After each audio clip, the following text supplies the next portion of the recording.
అనూరుడు ఆ రథాన్ని బయలుదేరదీస్తుంటే సూర్యభగవానుడు కర్మఫల ప్రదాతయ్యి లోకమంతటి చేత కూడా ధర్మానుష్ఠానం చేయిస్తూ మహానుభావుడు బయలుదేరుతాడు.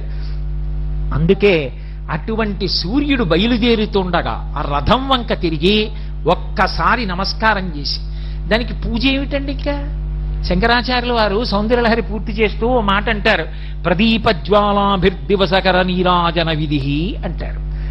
ఏదో సూర్యుడికి నీరాజనం ఇస్తానని పళ్ళెంలో కర్పూరం వేసి వెలిగించిస్తే ఇది ఆయనకి హారతి ఇవ్వడానికి సరిపోతుందా? సరిపోదు.